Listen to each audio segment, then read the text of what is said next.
बागवान ने भी न जाने कैसे कैसे शौक पाल रखे हैं। 10 साल का राज किया भाई, एक बार जीते तो 67 सीटें आ गई, दूसरी बार फिर 62 आ गई, फिर तीसरी बार फिर मौका मिल गया। तो दिल्ली की जनता के शौक निराले थे, क्या उम्मीदें थी उनको उनसे कि बागवान ने भी न जाने कैसे कैसे शौक पाल रखे हैं, फूलों के गमलों में कांटे संभाल रखे हैं। और इस सियासत में तो चित भी इनकी, पट भी इनकी, हमने क्या बेवजह सिक्के उछाल रखे हैं। मतलब जब ये सरकार में थे तो भी यही धरने पे बैठते थे, और आज जब ये विपक्ष में हैं तो हमसे सवाल पूछते हैं कि कब करेंगे। भैया ये सरकार में थे तब भी जल मंत्री होने के बावजूद आतिशी जी धरने पे बैठ जाती थी काम करने की बजाय। माननीय मुख्यमंत्री जी जो उस समय होते थे वो तो 26 जनवरी वाले दिन जाके धरने पे बैठ गए। तो इन तो धरना पार्टी है। इन्होंने अपने कार्यकाल में केवल प्रेस कॉन्फ्रेंस, केवल बाइट देना, केवल इंस्टाग्राम ट्विटर पे पोस्टर डालना और मनगढ़ंत कहानियां बनाना, इसके अलावा किया क्या है? इनके विचार, इनकी सोच जिस कदर स्पीड में चलती है उसको तो कोई फॉलो नहीं कर सकता भाई। वो तो यमुना जी में जहर डाल देंगे, इस जन्म में तो जिता नहीं सकते, हरा नहीं सकते, ऐसी ऐसी बात करने वाले, घमंड से भरे हुए, अहंकार से भरे हुए। घमंड और अहंकार तो रावण का भी नहीं चला, तो ये क्या चीज थे? जनता ने एक बार में दिखा दिया कि जनता जब चाहती है तो सर पे भी बिठाती है, और जनता के दिल में से उतर जाओ तो वो सड़क पे भी ला देती है। तो धरने की पार्टी फिर से धरने पे जा बैठी। मैं तो कहती हूँ ये जनता का काम है, जनता ने जो किया है वो उनको समझना पड़ेगा। चैलेंजेस बहुत हैं, बहुत सारी कठिनाइयां हैं, और मैं तो इतना समझ पाई कि जो आतिशी जी बार बार कह रही थी कि कब देंगे कब देंगे, क्योंकि उन्हें पता है कि वो जो सिस्टम छोड़ के गई हैं, जो खजाने खाली करके गई है, वो भी ये सोचती है देंगे कैसे, जरा पूछे तो सही कब देंगे। परंतु मैं पूरे विपक्ष को ये बताना चाहती हूं कि आज आप जिस भी परिस्थिति में दिल्ली को छोड़ के गए हैं, दिल्ली के लिए जो काम हमें करने हैं, दिल्ली को, नरेंद्र मोदी जी का जो स्वप्न है, जो विजन है दिल्ली के लिए, विकसित दिल्ली का, उसको पूरा करने के लिए हमें जो भी करना पड़ेगा इस दिल्ली के लिए हम करेंगे। दृढ़ता के साथ, संकल्प के साथ, मेहनत के साथ, ईमानदारी के साथ हर एक काम को किया जाएगा। आप लोगों के जैसे नहीं, क्योंकि आपको वादे तो करने आते हैं, निभाने नहीं आते थे। आपको दिल्ली की जनता का दर्द का प्रचार करना तो आता था, परंतु उसके लिए काम करना नहीं आता था। आज हम दिल्ली की जनता का जो दिल का दर्द है उसका एहसास भी हमें है, और उसका उपचार भी हम करेंगे, ये मैं आज आपको बताना चाहती हूँ। जो चीजें, जो काम मैंने देखा अपने पूरे कार्यकाल में, पिछली सरकार ने अपनी बुद्धि का इस्तेमाल केवल जनता को बेवकूफ बनाने के लिए किया। बेवकूफ बनाती रही, कहती रही, वर्गलाती रही, और जब जब काम नहीं हुआ तो गलियाती रही। कभी राज्यपाल जी का नाम लेके, कभी प्रधानमंत्री जी का नाम लेके।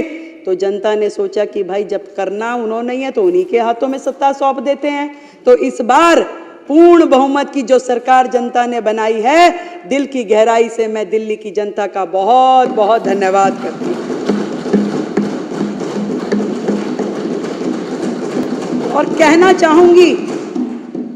चाहूंगी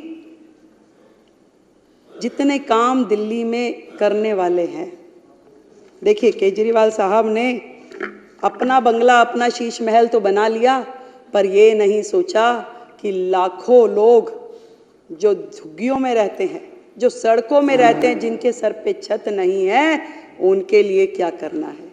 उनके लिए, उनको छत मिले, उन्हें घर मिले, उसके लिए उन्होंने कोई काम नहीं किया।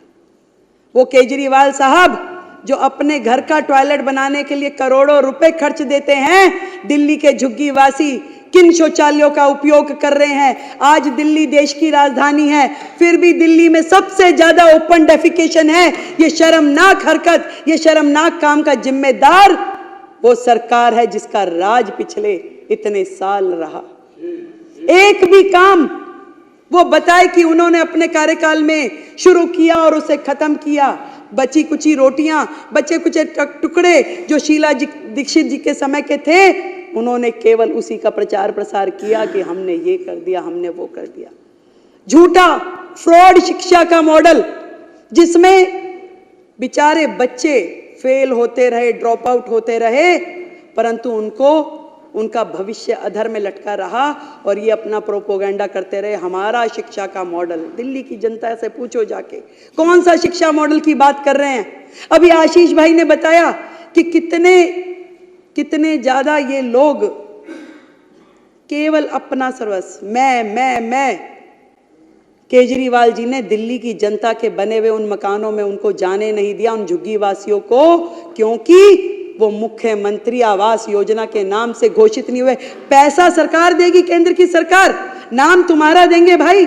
ऐसा कहां होता है? तुम लगाते, तुम करते, तुम उसमें अपना नाम लिखते। तुमने तो छोटी छोटी चीजों पे, यानी कि इस सदन में व्हाइट वॉश हुई, उसका भी पत्थर माननीय मुख्यमंत्री जी ने यहां लगा करके छोड़ा हुआ है। तुम तो नाम के इतने भूखे हो। तुमने दिल्ली की जनता को आयुष्मान योजना से महरूम रखा क्योंकि तुम्हारा नाम उसमें नहीं था, उसमें प्रधानमंत्री आयुष्मान योजना था, इसलिए दिल्ली की जनता को तुमने वो मिलने नहीं दिया। पूरे देश की जनता को आयुष्मान का लाभ मिला, पर दिल्ली की जनता उससे महरूम रही, सिर्फ और सिर्फ तुम्हारे अहम के कारण। आज दिल्ली की जनता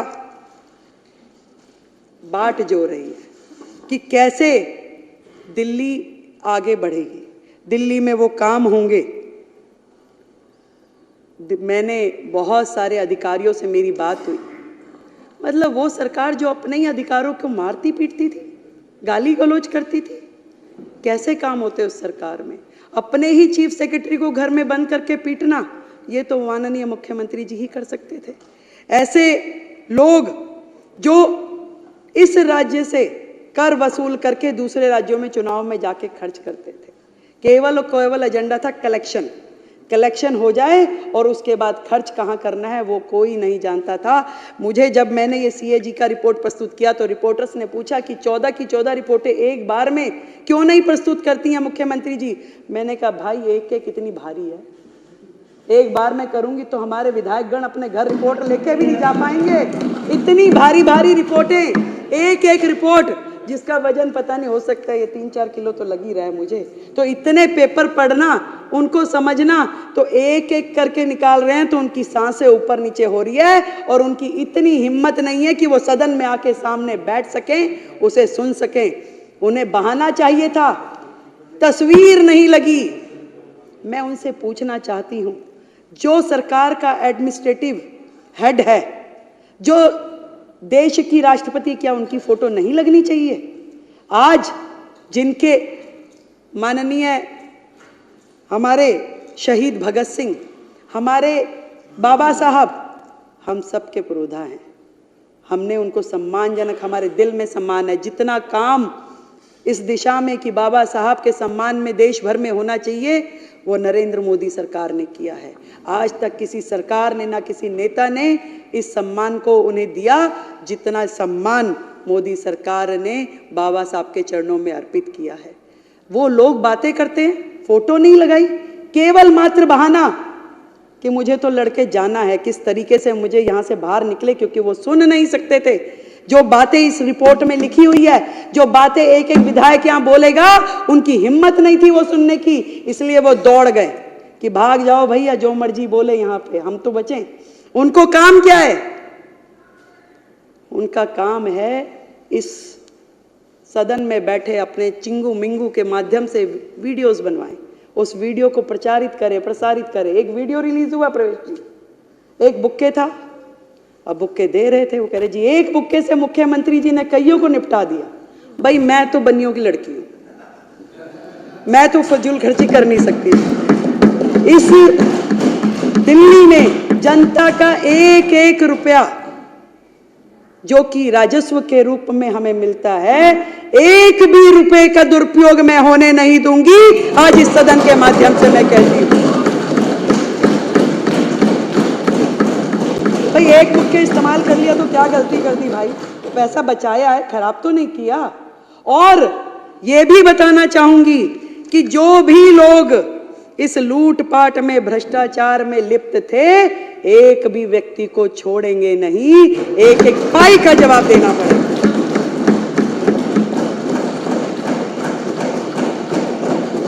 चुनाव के दौरान बहुत सारे पोस्टर लगे, स्टिकर लगे, भाई हो तो ऐसा, भाई हो तो ऐसा, डैश डैश डैश। ऐसा भाई जिसने दिल्ली की बहनों के परिवार बर्बाद कर दिए, घर बर्बाद कर दिए, एक के साथ एक फ्री देने वाला तो सर एक ही मुख्यमंत्री है पूरे के पूरे देश में। एक ही मुख्यमंत्री, एक के साथ एक फ्री। दारू, कैसे घर बर्बाद हुए, कैसे बहनें खून के आंसू रोई, ये केजरीवाल साहब जो उन्होंने किया वो इतिहास में लिखा गया। जो घर बर्बाद हुए, जब उस बहन का पति उससे लड़ता था तो वो 100 गालियां देती थी केजरीवाल को, और वही बद्दुआएं लगी है कि केजरीवाल जी की पूरी टीम सिमट के, जितने धुरंधर थे, जितने मुखिया थे, सब घर जाकर के दुबक्के बैठ गए। दिल्ली की जनता, दिल्ली की बहनें, उनकी बद्दुआएं उन्हें लगी। जो नीतियां रीतियां उन्होंने अपनाई, जो भविष्य खतरे में डाला, दिल्ली को बर्बाद करने की दिशा में उन्होंने कुछ छोड़ा नहीं है। उन्होंने डेवलपमेंट के नाम पे जहां जहां जो जो करना चाहिए था कुछ भी नहीं किया। केंद्र सरकार से करोड़ों करोड़ रुपए आते रहे और उनको बर्बाद करने के लिए उन्होंने सारे काम किए। यमुना की सफाई के लिए करोड़ों रुपए आए, कुछ काम नहीं किया। दिल्ली में G20 के समय में जितने काम हुए उसमें दिल्ली सरकार का जो शेयर देना था दिल्ली सरकार ने नहीं दिया। मेट्रो के एक्सटेंशन में जो पैसे दिल्ली सरकार ने देने थे दिल्ली सरकार ने नहीं दिए। एक भी काम दिल्ली सरकार ने जो उनका बनता था वो किया नहीं। जब भी जरूरत पड़ी केंद्र सरकार ने ही खड़े होकर के दिल्ली को संभाला। कोविड के समय में भी ना तो केजरीवाल घर से बाहर निकले, ना ही उनके जितने विधायक थे घर से बाहर निकले। एक भी विधायक ने समेत उनके मंत्रिमंडल के किसी दिल्ली की जनता की कोई मदद नहीं करी अध्यक्ष जी। तब भी दिल्ली को संभालने वाले आदरणीय प्रधानमंत्री जी थे और गृह मंत्री अमित शाह जी थे जिन्होंने दिल्ली को संभाला और दिल्ली के प्राण बचाए। कैसे भूल जाएगी दिल्ली की जनता, कैसे भूल जाएगी। आज भी मैं तो यही कहना चाहूंगी कि मिशन मोड पे काम करना पड़ेगा। एक दूसरे पे दोषारोपण की जो प्रथाएं चलती थी, हमें उससे मतलब नहीं है।